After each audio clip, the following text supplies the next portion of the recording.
ವಕ್ಫ್ ವಿವಾದದ ಹಿನ್ನೆಲೆಯಲ್ಲಿ ಬೀದರ್ ನಗರಕ್ಕೆ ಆಗಮಿಸಿದ್ರು ಯತ್ನಾಳ್, ಜಾರಕಿಹೊಳಿ, ಅರವಿಂದ್ ಲಿಂಬಾವಳಿ, ಕುಮಾರ್ ಬಂಗಾರಪ್ಪ, GM ಸಿದ್ದೇಶ್ವರ್ ಹಾಗೂ KM ಹರೀಶ್ ಸೇರಿದಂತೆ ಬಿಜೆಪಿ ನಾಯಕರು ವಕ್ಫ್ ಹಟಾವೋ ದೇಶ್ ಬಚಾವೋ ಅಂತ ಜನಜಾಗೃತಿ ಅಭಿಯಾನವನ್ನು ಬೀದರ್ನಲ್ಲಿ ಮಾಡಿದ್ದಾರೆ.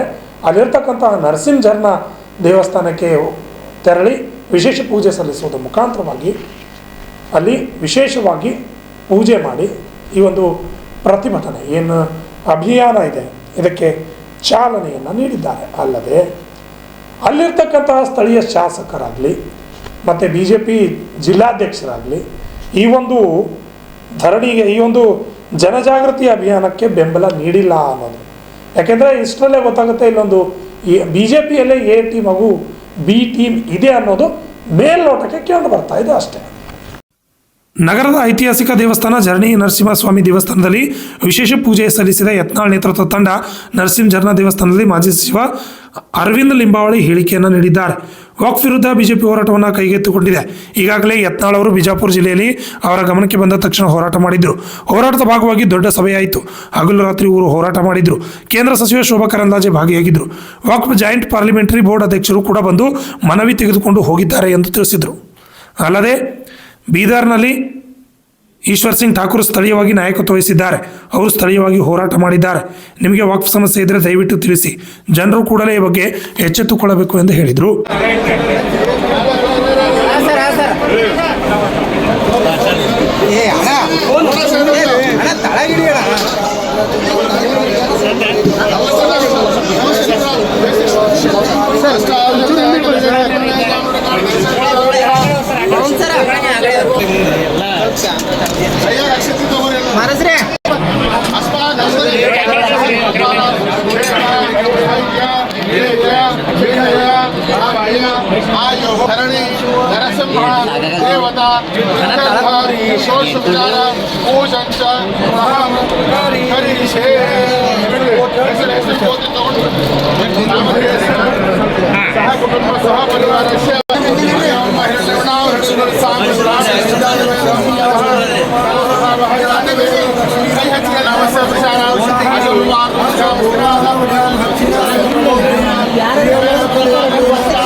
ದೇಶ್ ಅವರಿದ್ದಾರೆ, ಯತ್ನಾಳ್ ಅವರಿದ್ದಾರೆ, ಕುಮಾರ್ ಇದ್ದಾರೆ, ರಮೇಶ್ ಅವರಿದ್ದಾರೆ. ನಾವು ಚಿಹ್ನೆ ಬಳಸ್ಕೊಳ್ಳೋಕ್ಕೆ ಆ ಕಡೆಯಿಂದ ಬಂದವ ಆ ರೀತಿ ಉತ್ತರ ಕೊಡ್ತಾ ಇದ್ದಾರೆ. ಅವರು ಎಚ್ಚರಿಕೆಯಿಂದ ಮಾತಾಡಬೇಕಾಗುತ್ತೆ. ಹಂಗೆ ಹೇಳಿಲ್ಲ ನಾನು. SP ಕಂಪ್ಲೇಂಟ್ ಕೊಟ್ಟಿದ್ದಾರೆ. ನಾನು ನಿಮ್ಮ ಪ್ರಶ್ನೆಗೆ ಉತ್ತರ ಕೊಡ್ತಾ ಇದ್ದೀನಿ. ಏನು ಎಚ್ಚರಿಕೆ ಕೊಡ್ತೀರಿ ಸರ್ ಜಿಲ್ಲಾಧ್ಯಕ್ಷರು? ಯಾರಿಗೂ ಎಚ್ಚರಿಕೆ ಕೊಡಲ್ಲ. ದಯವಿಟ್ಟು ಜನಜಾಗೃತಿಯನ್ನು ಭಾಗವಹಿಸಿ.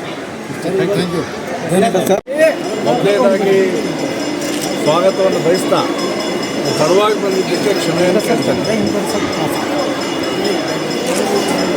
ವಕ್ಫ್ ವಿರುದ್ಧ ಭಾರತೀಯ ಜನತಾ ಪಾರ್ಟಿ ಹೋರಾಟವನ್ನು ಕೈಗೆ ತಗೊಂಡಿದೆ. ಈಗಾಗಲೇ ಸನ್ಮಾನ್ಯ ಬಸನಗೌಡ ಪಾಟೀಲ್ ಯತ್ನಾಳ್ ಬಿಜಾಪುರ ಜಿಲ್ಲೆಯಲ್ಲಿ ಈ ವಿಷಯ ಗಮನಕ್ಕೆ ಬಂದ ತಕ್ಷಣವೇ ಅವ್ರ ಗಮನಕ್ಕೆ ಬಂದ ತಕ್ಷಣ ಹೋರಾಟವನ್ನು ಪ್ರಾರಂಭ ಮಾಡಿದರು. ಹೋರಾಟದ ಭಾಗವಾಗಿ ದೊಡ್ಡ ಸಭೆಗಳು ಆಯಿತು. ಹಗಲು ರಾತ್ರಿ ಧರಣಿ ಮಾಡಿದರು. ಕೇಂದ್ರ ಸಚಿವರಾದಂಥ ಪ್ರಹ್ಲಾದ್ ಜೋಶಿಯವರು, ಶೋಭಾ ಕರಂದ್ಲಾಜೆ ಅವರು ಬಂದು ಭಾಗವಹಿಸಿದರು. ಹಾಗೆಯೇ ವಕ್ಫ್ ಬಗ್ಗೆ ರಚಿಸಲಾಗಿರ್ತಕ್ಕಂಥ ಜಾಯಿಂಟ್ ಪಾರ್ಲಿಮೆಂಟರಿ ಕಮಿಟಿಯ ಅಧ್ಯಕ್ಷರು, ಸದಸ್ಯರು ಕೂಡ ಭೇಟಿ ಮಾಡಿ ಎಲ್ಲ ಮಾಹಿತಿಗಳನ್ನು ತೆಗೆದುಕೊಂಡು ಹೋಗಿದ್ದಾರೆ. ಹಾಗೆಯೇ ಒಂದು ಸಲಹೆನೂ ಅವರು ಕೊಟ್ಟಿದ್ದರು ಯತ್ನಾಳ್ ಅವರಿಗೆ. ರಾಜ್ಯಾದ್ಯಂತ ಈ ರೀತಿಯ ಪ್ರಕರಣಗಳು ಎಲ್ಲೆಲ್ಲಿದೆ ನೀವು ಮಾಹಿತಿಗಳನ್ನು ಸಂಗ್ರಹ ಮಾಡಿ ಕಳಿಸ್ಕೊಡಿ ಅಂತ. ನಾವು ಬರೀ ಮಾಹಿತಿ ಸಂಗ್ರಹ ಮಾಡೋದಷ್ಟೇ ಅಲ್ಲ, ಜನಜಾಗೃತಿನೂ ಮಾಡಬೇಕು ಅಂತ ಹೇಳಿ ತೀರ್ಮಾನ ಮಾಡಿ ಈಗಾಗಲೇ BJP ಹೋರಾಟವನ್ನು ಶುರು ಮಾಡಿದೆ.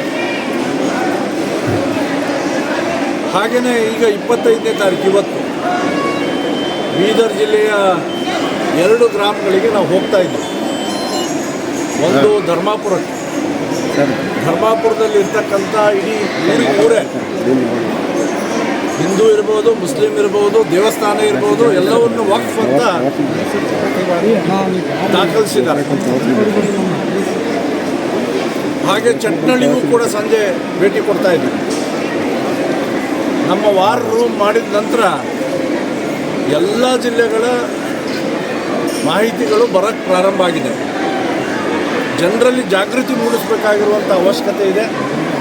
ಆ ನಿಮಿತ್ತವಾಗಿ ಯತ್ನಾಳ್ ಅವ್ರ ನೇತೃತ್ವದಲ್ಲಿ ಎಲ್ಲರೂ ಭಾಗವಹಿಸಬೇಕು ಅಂಥೇಳಿ ಕರೆ ಕೊಟ್ಟು ಇವತ್ತಿನಿಂದ ಬೀದರ್ನಿಂದ ಈ ನರಸಿಂಹ ಜರ ಸ್ವಾಮಿಯ ದರ್ಶನ ಮಾಡಿ ನಮ್ಮ ಜನಜಾಗೃತಿ ಅಭಿಯಾನವನ್ನು ಪ್ರಾರಂಭಿಸ್ತಾ ಇದ್ದೇವೆ.